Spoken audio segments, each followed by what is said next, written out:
Salut à tous, ravi de vous retrouver sur canalturf.com dans cette émission Direct Course. C'est un quintet de tout premier choix qui nous est proposé en ce jeudi 12 novembre. Il s'agira en effet du prix Marcel Laurent, une épreuve estampillée groupe 2 qui rassemble des trotteurs de 4 et 5 ans d'un excellent niveau d'ensemble. Certains même d'entre eux seront et pourront être au départ du prochain prix d'Amérique.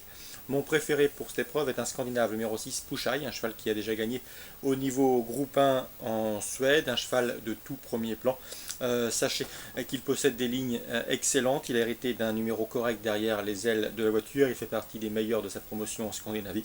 La vitesse ne lui fait pas défaut, il est également confirmé derrière les ailes de l'Autostart. Bref, dans ces conditions, je le pense capable de frapper un grand coup pour ses débuts sur notre sol.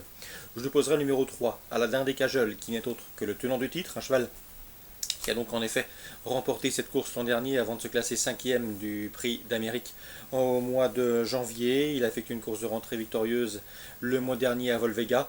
Lui aussi a hérité d'un bon numéro. Il tentera de faire aussi bien que Ready Cash, dernier auteur du doublé dans cette épreuve.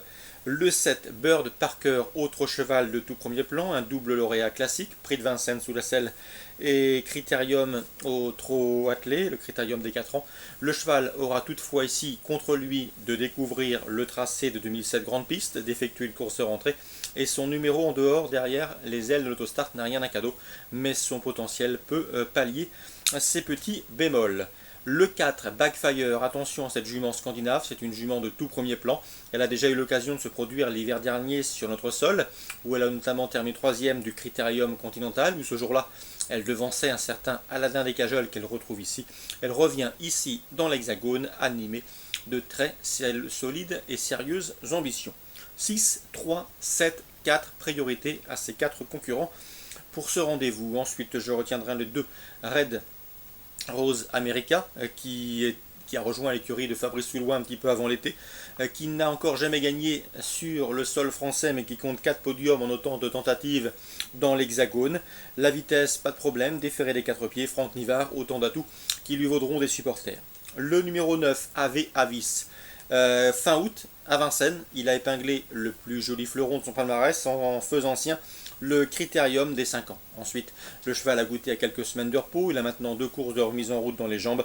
Il se présente ici également avec une bonne chance, malgré un numéro 9 peu enviable derrière la voiture. Sachez également qu'il compte une victoire et une place de 3e en autant de sorties sur le tracé qui nous intéresse. Ensuite, je retiendrai le 14, Apprenti Sorcier, qui devra certes composer avec un numéro 14 en dehors et en deuxième ligne derrière la voiture, mais c'est un cheval de qualité qui vieillit bien. Sa récente 3e place à Vincennes atteste de son bon degré de forme. Une place est dans ses cordes. Attention également au numéro 5, Africaine, qui n'a certes plus passé le poteau en tête depuis plus d'1 an, mais elle fait preuve d'une belle régularité dans les tournois de ce genre. Elle a notamment terminé 3e du critérium des 5 ans. C'était fin août, même si elle n'a pas été revue depuis cette date, depuis le 29 août. Elle semble en mesure de prendre une belle allocation. Un résumé chiffré pour ce quintet de luxe: 6, 3, 7, 4, 2, 9, 14 et 5. Je répète, 6, 3, 7, 4, 2, 9, 14 et 5.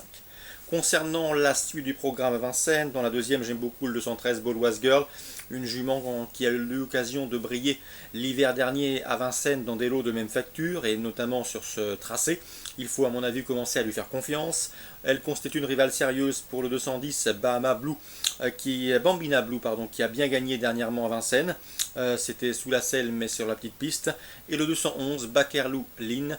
Je sais que dans l'écurie Kubiche on l'aime beaucoup. Elle s'est loupée la dernière fois sous la selle, mais s'il faut la racheter, elle peut venir pimenter les rapports du trio. 213, 10 et 11.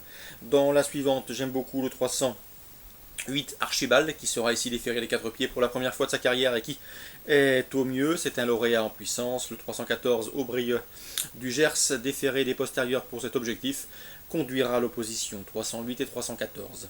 Dans la 7e, le 710 Charmeuse de Cime, qui a remporté ses 2 dernières sorties autre montée, mérite crédit, d'autant qu'elle a gagné avec beaucoup de marge la dernière fois à Vincennes récemment. Mieux vaut donc lui faire confiance. Elle sera retenue devant le 705 Corames et le 704 7 Lady, qui ont en commun d'avoir remporté leur unique sortie autre montée. 710, 5 et 4. Concernant maintenant la réunion 3 sur l'hippodrome de Reims, dans la première, je vous conseille le 114 Dollar Maker, qui n'a pas manqué ses débuts en s'imposant le 26 octobre au Coirzet-la-Roche. Une confirmation est ici attendue malgré le changement de corde.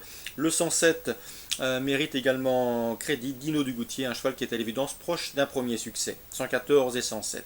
Dans la troisième, je vous conseille le 310 Chanteloup Lignerie. Le cheval est en phase ascendante. Il reste sur une place de deuxième à Châlons et surtout, il connaît bien l'hippodrome de Reims pour y avoir débuté victorieusement en début d'année. C'était le 23 mars. 310 Chanteloup Lignerie qui retrouve l'hippodrome rémois avec des prétentions. Concernant la cinquième, désormais, le 513 Huminito mérite crédit. C'est un cheval qui a véritablement éclaté cette année. 19 courses à son compteur en cette année 2015 et déjà 11 victoires. Vous avez bien compris, 11 victoires en 2015.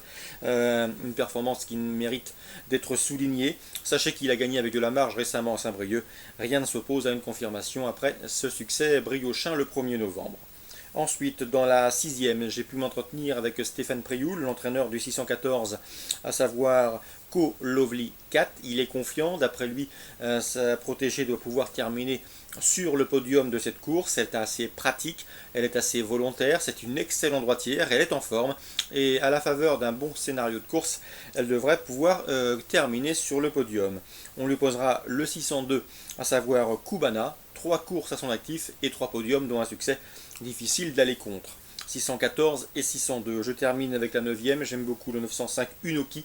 Unoki qui est non seulement confirmé dans les tournois de ce genre, ceux réservés aux drivers amateurs, mais qui a également l'avantage d'avoir gagné sur le tracé qui nous intéresse. C'était courant septembre, donc mieux vaut lui faire confiance, d'autant que le cheval sera déféré des antérieurs et fait face à un engagement intéressant au premier échelon départ. Et comme vous le savez sans doute, il est difficile de rendre la distance sur cet anneau rémois. Donc course ciblée pour Reims en réunion 3, la première 14 et 7, la troisième 310, la cinquième 513, la sixième 14 et 2 et la neuvième avec le 905. Excellent jeu à tous, bonne journée et rendez-vous demain.